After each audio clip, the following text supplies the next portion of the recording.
정치 맞수다 시작하겠습니다. 오늘은 장성철 공론센터 소장, 김상일 정치평론가와 함께하겠습니다. 어서 오세요. 안녕하세요. 네, 안녕하세요. 안녕하세요. 윤석열 대통령에 대한 탄핵 심판 절차가 오늘 27일에 본격적으로 시작이 됩니다. 탄핵 소추 의결서가 접수된 지 13일 만에 첫 변론 준비 기일이 잡힌 건데요. 사안의 중대성을 감안해서 신속하게 진행하겠다 이런 의지로 보입니다.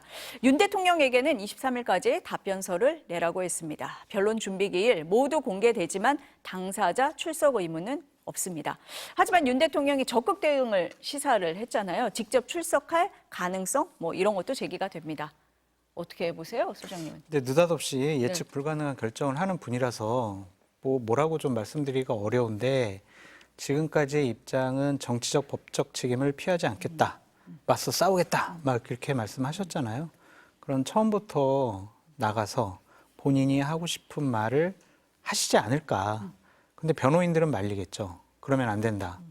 그래서 어떤 결정을 할지 모르겠지만 정말 대한민국과 대한민국 국민을 상당히 위태롭게 만들고 위험하게 만든 정말 반헌법적인 그런 행동을 했잖아요.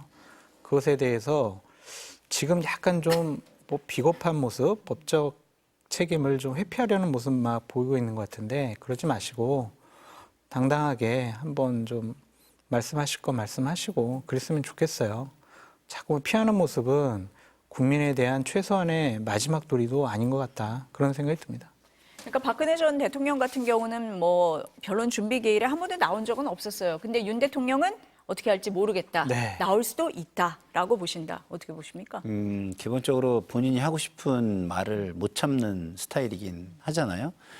근데 이게 너무 엄중하고 그리고 이게 만약에 하나의 표현, 하나의 말이 잘못 나갔을 때 파장이 크다라는 부분을 알 거예요. 그런 부분을 알기 때문에 조금 이렇게 아주 무슨 특별하게 이렇게 본인을 이렇게 격발시키는 요소가 없으면 조금은 신중하게 대응을 하지 않을까 이렇게 생각을 합니다. 그렇기 때문에 나오는 것도 시점을 조금 조정해서 처음부터 나오지는 않을 것 같은 생각이 좀 있고요. 그래서 좀 이렇게 답답함이 쌓이면 또 못 참는 스타일이라 나올 수도 있겠다 이런 생각은 하는데 어쨌든 처음부터 등판하지는 않을 것 같다는 생각이 좀 들어요. 아니, 이 국민들이 이 헌재에 굉장히 관심이 많아요. 지금 이 탄핵 심판이 어떻게 진행이 될까. 그러다 보니까 이제 사건을 총괄하는 주심 재판관 누구냐 여기도 관심이 많았습니다. 정영식 헌재 재판관에게 이제 배당이 됐는데 사실 이제 주심 재판관은 무작위로 전자배당으로 정해지고 헌재가 공개를 안 해요. 근데 언론이 다 취재해서 어제 확인이 됐습니다. 유일하게 윤 대통령이 임명한 재판관이고 보수 성향의 법관 출신이다 이렇게 보도가 되고 있죠. 윤 대통령이 국회 탄핵안 1차 표결 하루 전날인 지난 6일에 임명한 박선영 진실화해위원장의 제부이기도 합니다. 그래서 야권에서는 탄핵 심판에 앞서서 보험된 거 아니냐 이런 비판을 하기도 했어요. 어떻게 보세요? 그러니까 이게 영향 줄 거냐 안 줄 거냐 막 그러한 판단인데 헌법재판관까지도 이러한 우리가 잣대를 가지고 판단을 해야 되는 나라에 사는 것이 상당히 좀 불행해졌다라는 좀 생각이 들고요. 이분의 과거의 여러 가지 판단과 재판을 보면 약간은 좀 보수 쪽 성향을 강하게 드러나는 그런 판결을 좀 많이 하셨더라고요. 그 점에 이제 대통령실은 기대할 수 있을 것 같아요. 대통령실의 지금 생각은 재판을 최대한 길게 끌겠다라는 겁니다. 그러면은 보수 쪽 입장을 취하고 있는 것으로 보여지는 이 주심 재판관이 네, 윤석열 대통령 말씀하십시오. 다른 증인 오케이 좋습니다. 다 받아주면 지금 180일 안에 그냥 끝내라고 권고로 되어 있지만 그것이 더 길어질 수도 있지 않을까 그런 이제 생각도 있는 것 같아요. 근데 그런 나라가 아니었으면 좋겠습니다. 그냥 본인의 성향에 따라서 헌법과 법률에 반하는 그러한 판결을 헌법재판관까지도 내릴 수 있어 라고 의심하는 나라는 미개한 후진국이 아닐까 그런 생각이 들고요. 이분들의 양식과 판단을 좀 믿어야 되지 않을까 그런 생각도 듭니다. 그러니까 헌재에서 얘기를 할 네. 때는 주심이 누군지 상관없이 운영이 된다라고 얘기는 했는데 네. 워낙 국민들의 관심이 많다 보니까 주심이 누구야? 어떤 성향이야? 이렇게 관심이 가는 거거든요. 어떻습니까? 법관도 사람이죠. 네. 그렇기 때문에 문제는 정영식 재판관의 이 위험성이 6인 체제에서 비롯된다는 게 굉장히 큰 겁니다. 지금 사실 이게 피어 프레셔라는 거 있잖아요. 동료 간의 압박, 그다음에 논리가 부족할 때의 그 낯뜨거움 뭐 이런 것들이 있거든요. 체면 이런 게 있어서 9명 체제로 가면 사실은 그 피어 프레셔라는 게 커요. 왜? 나 혼자 결정해서 이 판을 결정적으로 뒤집거나 할 수가 없잖아요. 그렇기 때문에 그런 거에 눈치를 더 보게 됩니다. 그 프레셔가 더 커요. 근데 6인 체제로 가면은 눈 딱 감고 나 혼자 반란을 일으키면 반란이 성공해버려요. 지금 그렇죠. 6인 네. 체제에서는. 그게 굉장히 큰 약점인 겁니다. 그렇기 때문에 정영식 재판관이 보수적인 분이라는 점, 그리고 6인일 때 나의 결정이 전체 결정이나 다름이 없게 된다는 점 등이 그런 피어 프레셔를 굉장히 떨어뜨릴 수 있다라는 측면이 문제가 되는 거예요. 그래서 저는 이 6인 체제가 해소되는 게 먼저다. 그러지 않으면 정영식 그 재판관에 대한 어떤 논란, 이거는 좀 멈추기 힘들다. 왜? 기본적으로 윤석열 대통령한테 혜택을 받은 게 너무 크잖아요. 본인도 지명을 받았고, 본인의 어떤 뭐라고 합니까? 가족이죠. 제부라고 해야 되나요? 뭐 하는 분도 또 사실상 이 심판을 앞두고 또 혜택을 받았고, 그렇기 때문에 그 의구심은 굉장히 크고, 그다음에 본인이 또 그거에 대한 인간이니까 조금은 우호적인 마음이 있을 수 있어요. 근데 그 우호적인 마음이 구인이면 뭐 토론 과정에서나 뭐 이런 것들에서 본인이 뭐 논리적으로나 압박을 느낄 수 있고, 본인의 생각이 나의 생각만으로 모든 거를 할 수 없다는 것 때문에 영향을 많이 받을 수 있는데, 그렇지 않을 땐 좀 위험하죠. 네. 그러니까 지금 평론가님이 말씀을 하신 것처럼 지금 이제 헌재가 6인으로 돼 있기 때문에 그 3명이 공석이잖아요. 그러니까 민주당에서는 빨리 임명을 하자 뭐 이런 입장이고, 국민의힘에서는 조금 생각이 다른 것 같습니다. 들어보시겠습니다. 행정부 소속이 아닌 독립적 헌법기구로서의 헌법재판관, 헌법재판소 재판관 3명의 임명은 그 권한 행사의 범위를 신중하고 면밀히 살펴야 합니다. 결론부터 말하자면 대통령 권한 대행은 대통령 고리 시에는 헌법재판관을 임명할 수 있지만 대통령 직무정지 시에는 임명할 수 없다고 봐야 합니다. 국회에서 3인을 추천하면 대통령은 임명 절차만 진행하는 것인데, 대통령 직무정지 시 권한 대행이 임명을 못한다는 것은 말장난에 불과합니다. 국민의힘은 구질구질한 절차 지연 작전을 포기하고 인사청문회 일정 협의에 서둘러 응하기 바랍니다. 지금 이제 민주당하고 국민의힘에서는 서로 다른 셈법을 지금 가지고 있잖아요. 헌재 6명인 체제에서 결정을 한다라고 하면 6명 전원 만장일치가 돼야 탄핵이 인용이 돼요. 그러니까 민주당에서는 굉장히 부담스러운 상황이고, 국민의힘에서는 상대적으로는 좀 6명 체제가 낫지 않나라고 생각할 것 같습니다. 어떻습니까? 저는 권성동 원내대표 얘기 들으면은 그 말이 맞는 것 같고, 박찬대 원내대표 얘기 들으면 또 그 말도 맞는 것 같고, 막 그런 생각이 드는데, 양쪽 다 상당히 곤혹스러운 거는 맞는 것 같아요. 왜냐하면은 예전에 박근혜 탄핵 그때로 돌아가게 되면은 당시에 이제 민주당은 헌법조정관 임명하면 안 돼, 막 이렇게 주장을 했었고, 당시에 이제 새누리당 같은 경우에는 왜 임명해야지 왜 못해 막 이랬었거든요.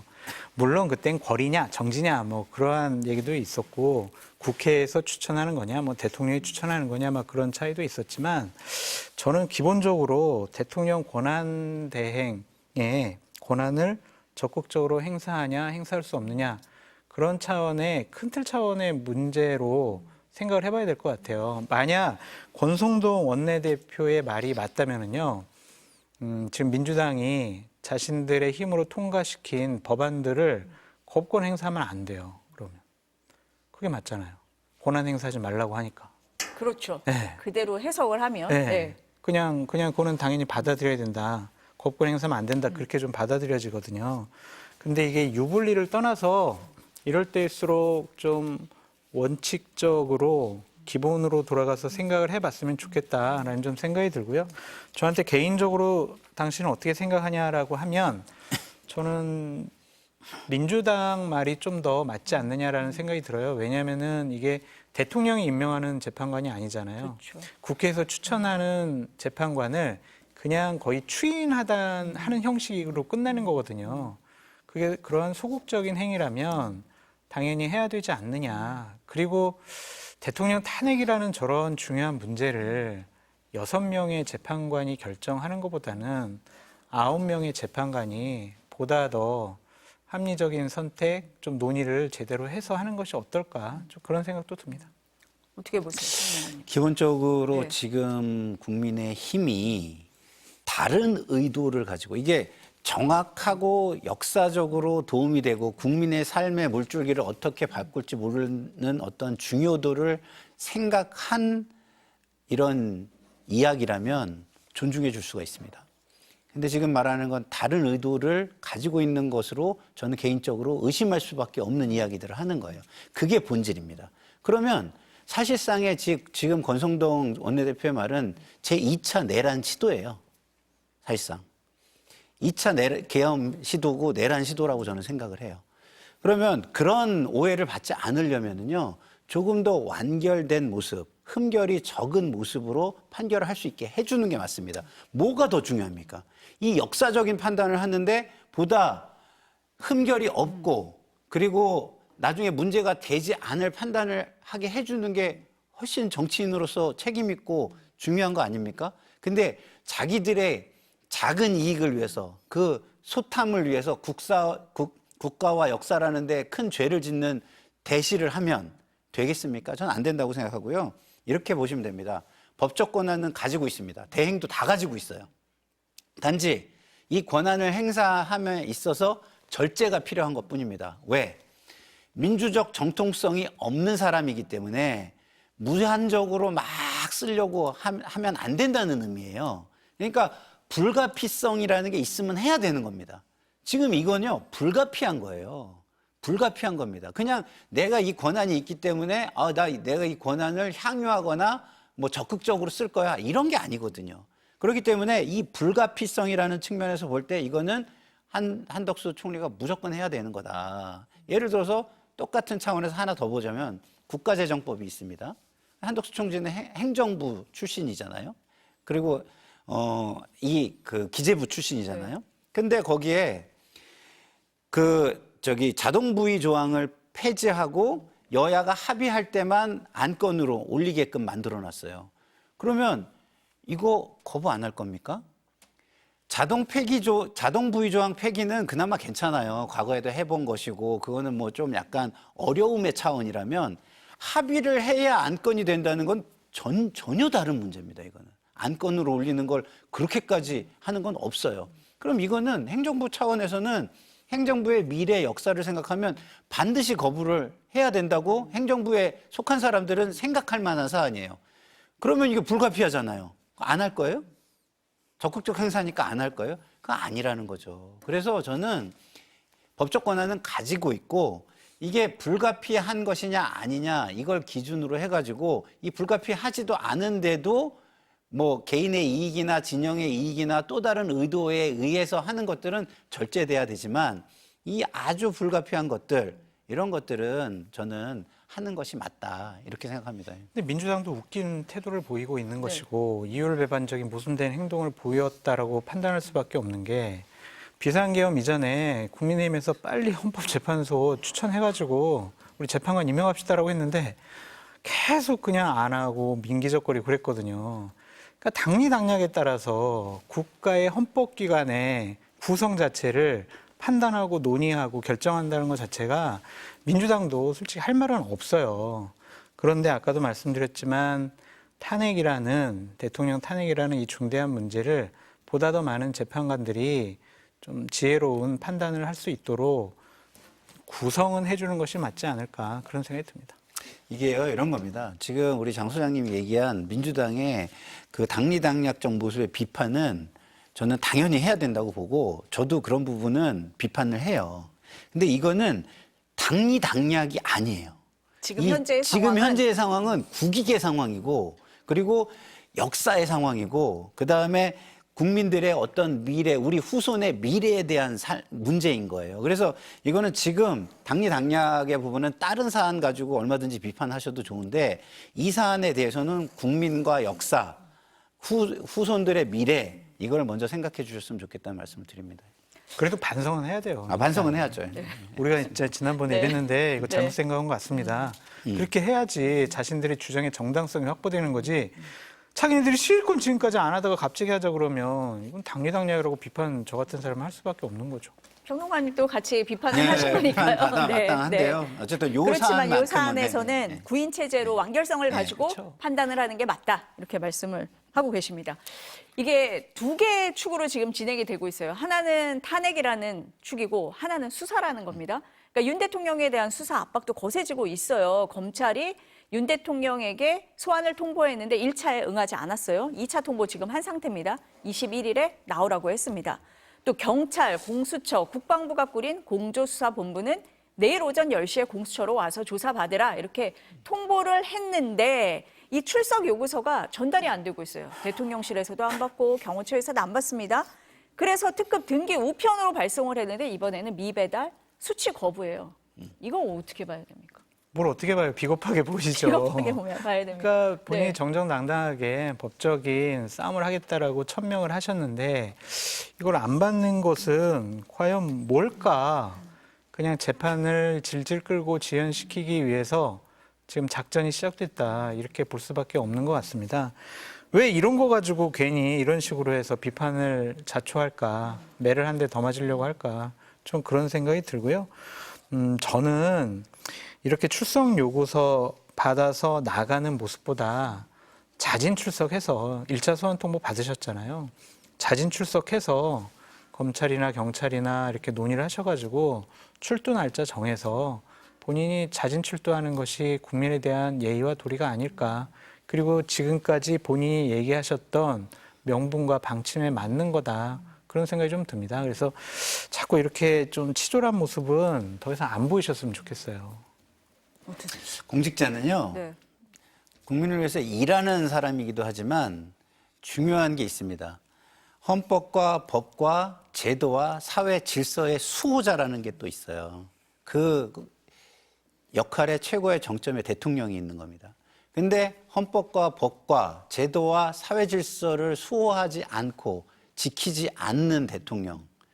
앞으로 권한 행사와 말에 권위가 하나도 없어질 수 있습니다. 그렇잖아요. 여기에서 저는 탄핵 될 거라고 생각하지만 안 돼서 다시 돌아온다 하더라도 이런 모습은요. 앞으로 국민들한테 말과 권한 행사에서 권위를 전혀 줄 수 없어요. 다 국민들은 그럴 거예요. 당신도 제도를 거부했잖아. 제도를 거부한 대통령 밑에서 우리가 왜 그 제도와 질서를 지키면서 살아야 돼? 우리 이익에 맞춰서 살면 되지? 라는 메시지를 던지는 겁니다. 그렇기 때문에 이걸 거부하는 것 자체가 대통령으로서 자격 없음을 적나라하게 전 세계와 우리 국민에게 보여주는 거거든요. 좀 어렵더라도 어려울수록 원칙을 지키세요라는 말씀을 드리고 싶습니다. 아니 근데 이렇게 이제 계속 거부를 하면 체포영장으로 갈 수밖에 없잖아요. 그럼 강제 수사 방식을 동원해야 나올 거냐? 아니면은 뭐 지금 김홍일 전 방통위원장을 중심으로 변호인단 꾸렸다 뭐 이렇게 얘기가 나오잖아요. 이제 뭐 수사에 좀 대응을 한 다음에 나올 거냐? 그러니까 수사 조사는 피할 네. 수 없는 상황이잖아요. 그러면은 참 강제 수사까지 받는 험한 꼴을 자초하시는 것이 과연 맞을 것이냐 좀 그런 생각이 듭니다. 어쨌든 3차 소환 통보에 불응을 하면 강제 구인, 조사, 수사 할 수 있는 명분이 생기는 거잖아요. 그러한 일이 벌어지지 않았으면 좋겠고 대한민국이라는 나라의 국격에도 상당히 좀 문제가 있는 것이 아니냐. 지금 대통령으로서의 직무가 정지된 거지 대통령 직은 계속 있는 게 맞잖아요.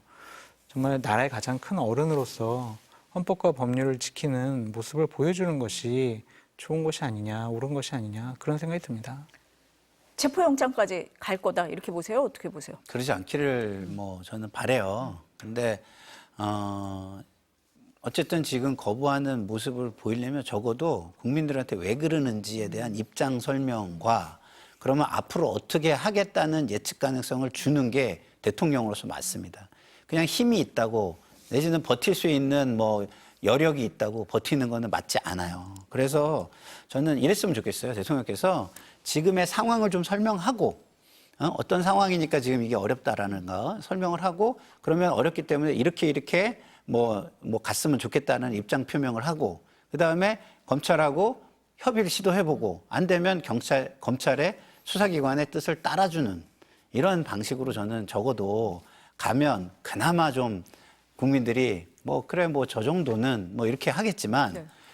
그렇지 않고 이렇게 버티시는 거는요 분노를 계속 자극하는 거예요. 그리고 여론을 계속 악화시키는 거고 그나마 남아있는 지지층까지도 얼굴 못 들고 다니게 하는 거예요. 그렇기 때문에 뭐 적어도 자신에게 어려움이 있다면 그러면 말씀드린 대로 입장이라도 표명하고 그게 받아들여질 수 있는지 한번 보고 그래서 안 되면 수사기관의 뜻을 따르라 이렇게 말씀을 드리고 싶습니다. 혹시 윤석열 대통령이 출석 요구서를 수취하지 않는 것이 본인 마음에 감히 나에게 이러한 짓까지 해?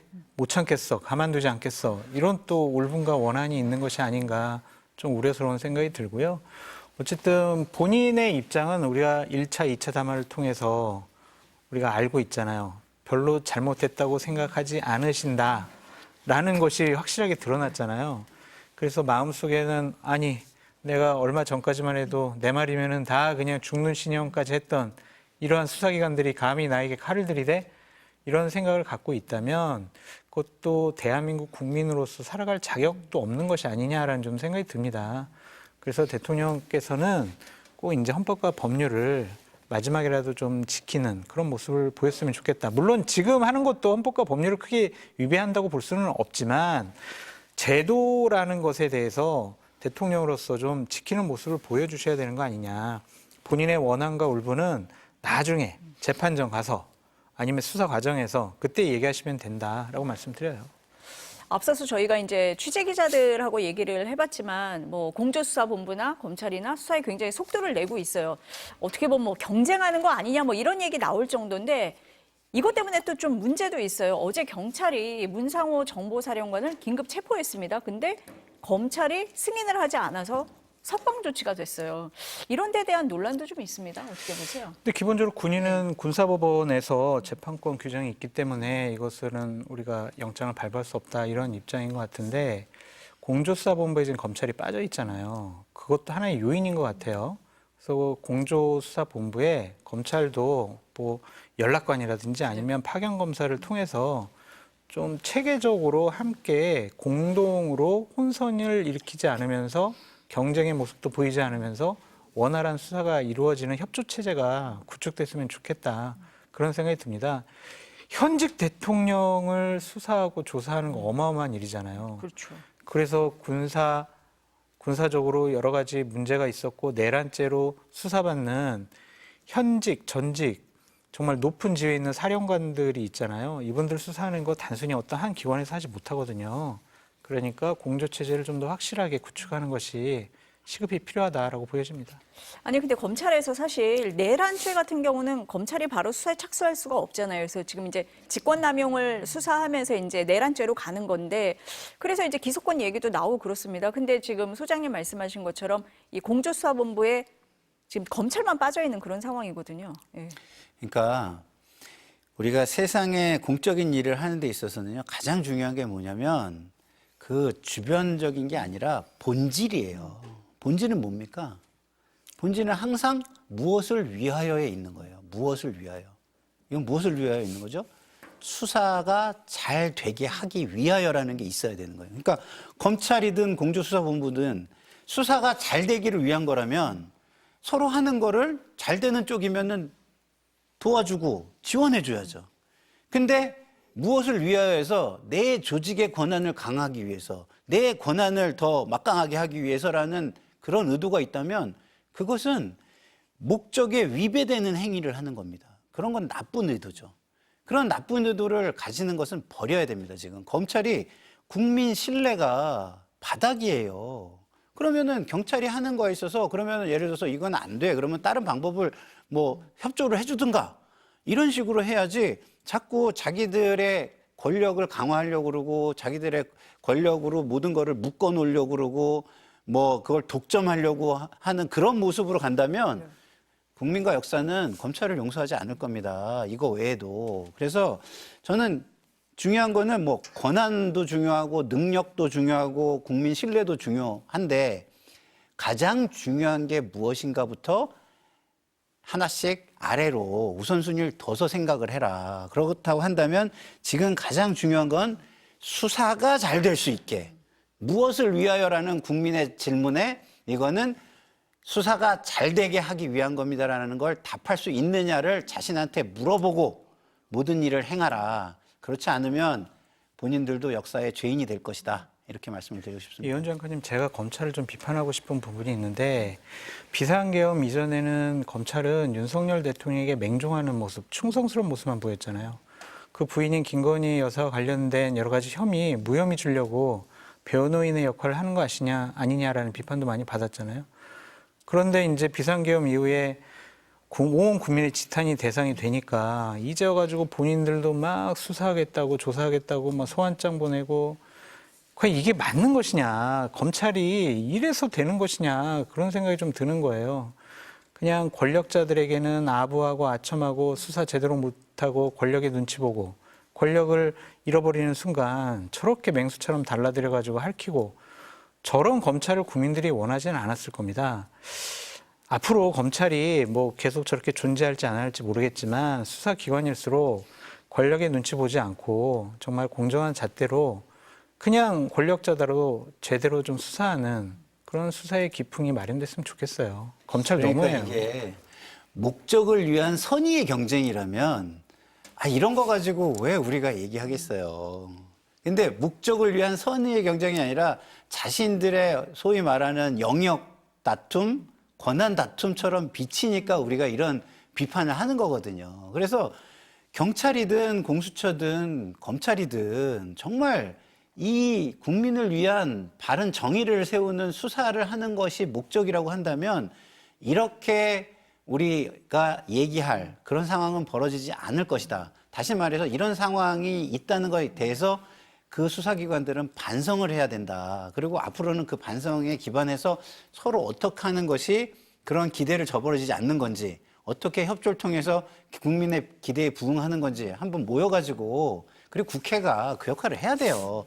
이거 논란이 많은데 좀 국회 와서 논의 좀 해봅시다. 다 이게 와보세요. 피감기관들.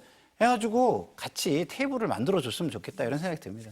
아니 지난번에도 그래서 협의체를 만들자고 해서 다 모였는데 지금 검찰만 빠진 상황이거든요. 그러니까 소장님 말씀하신 것처럼 어쨌든 검찰도 그 공조수사본부에서 같이 수사가 잘 되는 방향으로 가도록 하는 게 맞다. 그렇죠. 두 분 다 그렇게 뒷받침해줘야 될 네, 거고요. 네. 자꾸 검찰이 저런 모습 보이면은요, 저 같은 사람은 이제 이런 의심할 수밖에 없어요.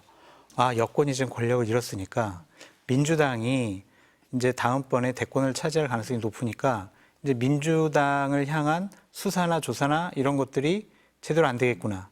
이제 민주당이나 이재명 대표 눈치를 보면서 또 그쪽에 대해서는 수사를 제대로 안 하려고 하는 것이 아니냐.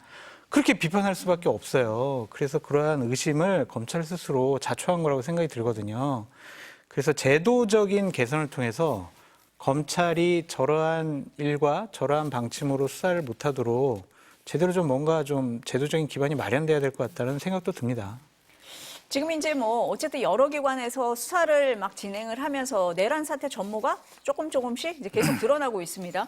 근데 어제 좀 주목되는 인물이 있었어요. 노상원 전 정보사령관 계엄 사전 논의를 한 사실이 확인돼서 오늘 구속영장까지 신청이 됐어요. 민간인입니다. 예비역 장성이 관여를 했다. 이 점에서 좀 주목이 되고요. 또 국회 계엄 해제 요구안이 통과된 뒤에 제2계엄 의혹도 있었다. 뭐 이런 정황도 계속 나오고 있어요.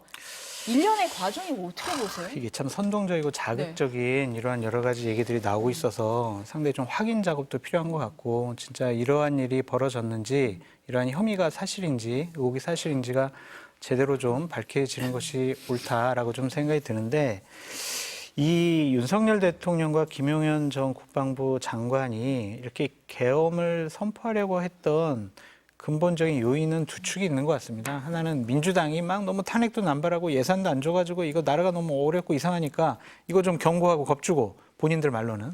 또 하나는 부정선거. 이거 선관위 제대로 조사를 했더니 거부해가지고 못하고 있어. 이거 제대로 조사해야 돼. 이거잖아요. 지금 노상원 전 정보사령관 같은 경우에는 이 부정선거에 조금 더 많은 관여가 되어 있는 것 같거든요.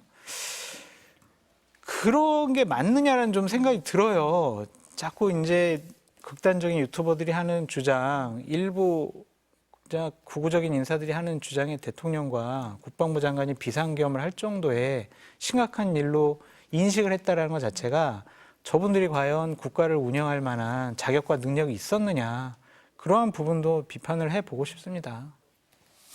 권한 없는 자가, 민간인이 이런 데 주요한 역할을 했다 그러면 그런 걸 우리가 국정농단이라고 하는 거죠. 국정농단의 위험함은 우리가 박근혜 대통령 때 이미 다 봤습니다. 국정농단을 하면 특정 사조직 내지는 사인들이 끼리끼리의 권력을 만들어낸다는 거예요. 그 끼리끼리의 권력은 무엇으로 돌아가는 겁니까? 권력의 사유화이자 내지는 봉건제, 왕국화 이런 걸로 돌아가는 거예요. 예? 뭐 좀 약간 비약이 있긴 합니다만 방향은 그 방향으로 돌아가는 것이기 때문에 굉장히 민주주의를 해치는, 민주주의의 근간을 훼손하는 그런 모습이기 때문에 굉장히 놀라운 일이고요.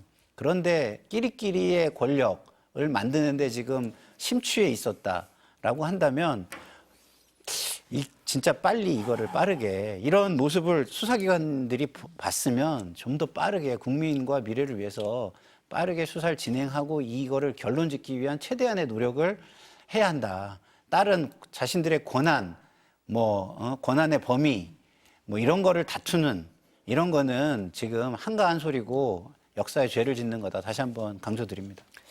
어쨌든 경찰이 구속영장을 신청을 했다고 하니까요. 수사로 좀 더 밝혀질 것 같긴 합니다. 국정운영 얘기 좀 해볼게요. 아까 평론가님이 잠깐 언급은 하셨어요. 그럼 한덕수 대통령 권한 대행, 권한을 어디까지 봐야 하느냐, 여야 생각이 완전히 다르거든요. 아까 잠깐 언급하셨습니다만 양곡관리법을 비롯해서 지금 야당이 단독으로 처리한 6개 법안이 있고 또 특검 법안도 2개가 있잖아요. 어떻게 보세요? 권성동 의원의 주장, 권성동 원내대표의 주장에 의하면은 이거 거부권 행사하면 안 되잖아요. 그렇죠. 아까 그 헌재와 얘기를 해보면 그 딜레마를 대입을 어떻게 해보면, 여권이 예. 해소할 것이냐라는 좀 생각이 드는데, 저는 기본적으로 이 내란 특검법이라든지 김건희 여사 특검법 같은 경우에는 거부권을 행사하면 안 된다는 생각이 좀 듭니다. 근데 하지만 정책적인 부분에 있어서는 이것은 국가 운영과 관련된 문제이기 때문에 지금까지의 입장을 그대로 좀 받아들여서 이 부분은 좀 거부권을 행사하는 것이 맞지 않느냐라는 좀 생각이 들고요. 양곡관리법 같은 경우에 이게 농사 쌀 문제를 국가가 책임지는 모습으로 가는 것이 과연 맞는 것이냐라는 아직 사회의 논쟁이 있기 때문에 그 부분을 좀 더 논의를 해봤으면 좋겠다라는 생각도 들고, 국회 증언감정법과 관련해서는 무소불위의 권력인 것 같아요. 그냥 기업가가 해외 출장 가고 출석할 수 없는 경우에도 출석해야 되고 화상으로도 해야 되고 기업의 내부 자료까지 국회에서 달라고 그러면 다 줘야 되고, 과연 이런 법안이 과도한 입법이 아니냐, 좀 그런 생각이 들어서 이러한 정책과 관련된 법안은 거부권을 행사해도 괜찮은데, 저는 이런 정치적인 부분, 내란, 김건희 여사 특검, 이것은 거부권을 행사하면 안 된다, 그런 생각이 있습니다. 민주당에서도 지금 거부권 행사하면 안 된다라는 입장을 지금 계속 얘기를 하고 있잖아요. 네. 근데 만약에 거부권을 행사한다, 그러면은 굉장히 좀 갈등이 더 심해질 것 같은 생각은 들거든요. 지금 어떻습니까? 갈등보다는 예. 사실은 기준이라는 게 네. 중요한 거잖아요. 네. 근데 민주당도 만약에 거부권 행사는 안 된다 그러면은 임명권 행사, 인사권은 그거보다 더 큰 건데 그거는 행사하라 그러고 이거 거부권은 행사하지 말라 그러고 그건 좀 맞지 않잖아요. 소장님 말씀대로 지금 헌재 재판관 임명하고 이 거부권 행사가 네. 충돌하는 부분이 지금 있는 거네요. 네. 그게 이제 논리라는 측면에서는 그런 겁니다. 원칙과 논리라는. 그래서 제가 불가피성이라는 걸 제가 자꾸 말씀을 드리는 거예요. 법적 권한은 있어요. 둘 다 할 수 있는 겁니다. 거부도 할 수 있고 임명도 할 수 있어요. 근데 이것이 민주적인 정통성에 기반해 해야 할 필요가 있다라고 하면 안 되는 거예요. 그렇지만 지금 국가가 존립돼 가고 현상을 유지하고 하는데 필요하다면 해야 되는 거죠. 근데 자 보세요. 뭐 우리 소장님은 정책과 정치, 사법 이렇게 나누셨는데 저도 그 기준에 동의합니다. 정책적인 건 조금 더 적극적으로 하되 뭐 정치적인 거나 사법적인 거는 좀 자제하세요라고 저는 말씀을 드리고 싶습니다. 근데 그걸 조금 더 들어가서 얘기하면 불가피성이라는 게 있는 거예요. 뭐냐 이런 겁니다. 민주당은 집권 안 할 겁니까? 할 거잖아요. 이것이 삼권 분립을 훼손할 정도. 그러니까 삼권 분립을 존중하는 거를 해치는 정도의 거라면은 거부하는 게 맞아요. 예를 들어서 아까 제가 국가재정법 말씀드렸잖아요. 그거는요, 진짜 뭐 자동부의 조항을 폐지하는 거 정도는 저는 그거는 뭐 하는 게 오히려 맞다고 생각하는 거거든요. 근데 거기서 더 넘어가서 이거는 이 안만은 합의가 돼야 부의나 안건 상정을 할 수 있다. 이거는 말이 안 되는 거죠. 너무 과도하잖아요. 그러면 그렇게 해놓고 집권하면 민주당 어떻게 하려고 그래요? 예? 예를 들어서 50석짜리 야당이 있으면 합의 안 되면은 그거 안건 상정 안 할 거예요? 말도 안 되는 얘기인 거거든요. 자기들이 입장을 좀만 바꿔놓으면은 말도 안 되는 걸 낸 부분도 있는 거예요. 그러니까 그런 거는 거부를 하는 게 맞잖아요. 이거 불가피하잖아요. 삼권 분립이라는 차원에서도 불가피하잖아요.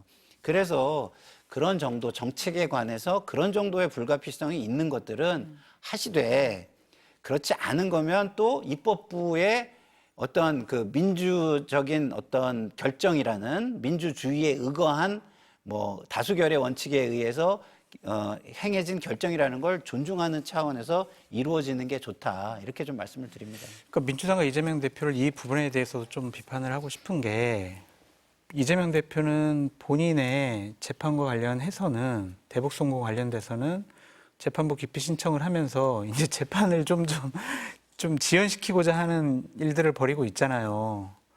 그런데 이제 윤석열 대통령한테는 헌재 심판 빨리빨리 받으라고 빨리빨리 진행하라고 이러고 있잖아요. 이거야말로 이중잣대 아니에요? 그러니까 우리 대한민국 국민들이 이념적으로 지역적으로 또 정치적으로 갈라져는 있지만 이렇게 이중적인 잣대로 모순된 행동을 하는 정치인을 원하지 않는 거예요. 윤석열 대통령이 공정과 상식을 얘기했지만 그거에 반하는 행동을 하니까 탄핵을 해버리잖아요. 그러니까 이재명 대표도 본인의 재판과 윤석열 대통령에 대한 재판에 대해서 동일한 잣대를 가지고 동일한 메시지를 내는 것이 중요하다. 안 그러면은요, 이재명 대표 어떤 비판 받을 수 있냐면, 민주당의 윤석열이네. 이런 비판 받을 수 있어요. 그러니까 지난주에 있었던 갤럽 여론조사에서 국민들은 이재명 대표를 신뢰하지 않아요. 그게 훨씬 더 높잖아요. 그러니까 그런 부분에 대해서 이재명 대표나 민주당도 좀 깨닫고 반성하고 바꿀 거는 바꾸고 원칙과 상식을 지키는 그러한 민주당 이재명의 모습을 보여주는 것이 옳지 않느냐라는 생각이 듭니다. 그러니까 말이 나왔으니까 네. 좀 말씀드리면 이런 겁니다. 뭐 정치인들을 제한하는 법들이 있잖아요. 근데 이참에 다 풀고 거부권 행사 못하게 하자. 그렇게 하면 어떻게 해요? 예? 국민들 입장에서는 큰 폐해가 되는 겁니다. 그래서 거부권을 그런 식으로 너무 단순하게 생각하면 안 되고 제가 볼 때는 기본적으로는 불가피한 거는 할 수밖에 없는 거 아니냐 이런 생각이 듭니다. 국민들에게 이익이 되는 측면이 있다라고 하면은 그 부분에 대해서는 이익도 네. 예를 들어가지고 그게 막 논란이 있거나 사회적인 뭐 합의가 필요한 거면 하면 안 되죠. 왜냐하면 민주성이 담보되지 않은 결정을 할 수가 없는 거예요. 그렇지만 아주 정책적인 거 있잖아요. 행정부의 권한을 뭐 과도하게 제한한다거나 지금 이 상황에서 그런 것들이 이루어지면 안 되잖아요. 그렇기 때문에 그런 부분들은 한다 이거예요. 예를 들어서 양곡법 같은 경우는 제 생각에는 그 정도는 아니에요. 그래서 양곡법 같은 거는 그 민주주의의 결론을 존중해 줄 수도 있다고 봐요. 그리고 뭐 그거에 나쁜 결과가 초래가 되면 그때 또 바꿀 수도 있는 거예요. 근데 예를 들어서 뭐 국가재정법 이런 건 아예 틀 자체를 바꾸는 거잖아요. 그런 것들은 또 불가피하다는 거예요. 헌재의 구성도 마찬가지입니다. 이 역사와 미래를 결정하는데 너무 불가피하잖아요. 이런 거는 해야 된다. 뭐 이렇게 저는 생각하는 거죠. 두 분이 뭐 의견이 비슷하게 일치하는 거 보니까 두 분이 생각하시는 그 상식선에서 하면 되지 않을까라는 생각도 들기는 합니다. 그 이재명 대표 얘기를 하셨으니까 국정안정협의체 제안을 했잖아요. 뭐 한덕수 대행 같은 경우는 뭐 협력하겠다라는 입장인데 국민의힘에서는 거부를 했습니다. 어떠세요? 안 될 것 같아요. 안 될 것 같습니다. 네, 권성동 원내대표가 그냥 기본적으로 집권 여당은 아직 우리 국민의힘이다. 국정안정협의체 이것은 필요치가 않고 우리가 한덕수 국무총리랑 국정을 운영해 나가겠다. 그냥 야당은 좀 도와주고 협조해줘라. 이런 차원인 것 같은데 저도 이것까지 제안하는 것은 어쨌든 뭐 나라를 위하고 국민을 위한다라는 충정은 알겠지만 조금 과도한, 오버한 요구가 아닌가라는 좀 생각이 들고요. 여야 당대표 회담, 여야 원내대표 회담을 통해서 국정과 관련돼서 협조할 건 협조하고 비판할 건 비판하고 그러한 형식이 좋지 여기에 직접 참여하는 것이 그냥 벌써 뭐 집권한 것처럼 대통령이 다 된 것처럼 그렇게 행동하네? 라는 비판으로부터 자유로울 수가 없을 것 같아요. 그래서 저는 조금은 이러한 얘기들을 하시는 것 조금 자제하시는 것이 어떨까. 지금 막 외신 기자회견도 많이 하시고 인터뷰도 많이 하시고 뭐 주한 상공회의소 뭐 거기도 만나시고 여러 가지 좀 폭이 넓어진 행동을 많이 하고 계시잖아요. 그런 것들이 국민 눈에 좀 어떻게 보일까도 생각해 보시는 것이 어떨까 그런 생각이 좀 들어요. 아니 내일 이재명 대표하고 권성동 원내대표가 뭐 만난다고 합니다. 뭐 상견례 자리라고는 하는데 뭐 거기서 좀 얘기가 오갈 수는 없을까요? 어떻습니까? 그렇죠. 만나서 얘기를 해야죠. 그리고 자, 저는 이런 얘기를 들을 때마다 한 문장이 떠올라요. 누구를 위하여 종은 울리나. 막 제 머릿속에 종이 막 울려요. 근데 누구를 위해서 그러니까 누구를 위하여 종을 울리나 해서 다 전쟁에 참여하면서 명분을 다 들이대지만 결국은 그 전쟁에서 죽어나가는 건 다 국민들이었다. 그 권한 있고 권력 있는 자들은 참모에 다 있어서 안전했다. 이런 거 아니에요? 그러니까 이런 제안은요, 그냥 국민을 위해서 하는 제안이면 야당이 했든 누가 했든 받으면 돼요. 거기에 일부 자기들이 조금 과도한 게 있다면 역제안을 하면 되는 겁니다. 아, 국정협의체 되게 좋은데 그러면 우리가 지금 중요한 요런 부분부터 시작해보자. 너무 과도하게 모든 거를 다 하는 협의체는 하지 말자. 지금은 경제가 되게 위기 상황이니까 경제 부분에서 민생 부분에서 여기서부터 해보자. 뭐 이런 식으로 역제안할 수 있잖아요. 뭐 야당이 했다고 해가지고 왜 그게 무조건 과도한 거죠? 왜 그게 무조건 뭐 대통령 노름이죠? 전 그게 이해가 되지를 않아요. 벌써부터 국민을 위하는 마음은 없고 아, 이걸로 우리 권한이 손상되면 어떡하나, 우리의 이익이 훼손되면 어떡하나 이런 생각만 하고 계시니까 그런 반응이 나오는 거예요. 그래서 제발 조금 공적인 마인드를 가져라. 어떻게 이렇게 장사하듯이 장사치처럼 구시냐 이런 말씀을 드리고 싶습니다. 아니 처음에 국민의힘에서 거부를 하니까 그 이재명 대표가 경제 먼저 하자라는 제안을 하기는 했었거든요. 그런 거를 예. 여당 쪽에서 했으면 얼마나 좋아요. 그리고 우리 장시 소장님이나 저나 조직에서 일을 해봤잖아요. 일 저희가 다 해도요. 결국에는 최고 책임자가 광은 제일 많이 내게 돼 있습니다. 그럼 지금 최고 책임자가 누굽니까? 정권과 정부와 여당 아니에요? 근데 그 정도를 받아들이지 못하는 협량함을 간장종지 같은 마음을 가지고 뭘 하겠습니까? 예. 아니 총리실에서 협력을 하겠다고 했으니까 뭐 좀 열려 있는 건 아닐까요? 그러니까 다른 네. 형태의 네. 협의체를 만드는 것이 좋지 않을까 저는 기본적으로 그런 생각이 들고요. 그렇게 국정운영 협의체를 만들어가지고 국정운영이 잘못되면은 민주당에게도 책임이 가는데 왜 저런 선택을 할까? 전 정치적인 그런 판단이 조금 저랑은 맞지 않는 것 같다라고 말씀드립니다. 그럼 여당한테 좋은 거잖아요. 근데 그 좋은 것도 생각도 못하고 무조건 반대부터 하려는 참 한심한 것 같습니다. 국민부터 생각하고 민생부터 네. 생각해라 이렇게 말씀을 하시는 것 같습니다. 네, 오늘 말씀은 여기까지 들어야 될 것 같습니다. 감사합니다.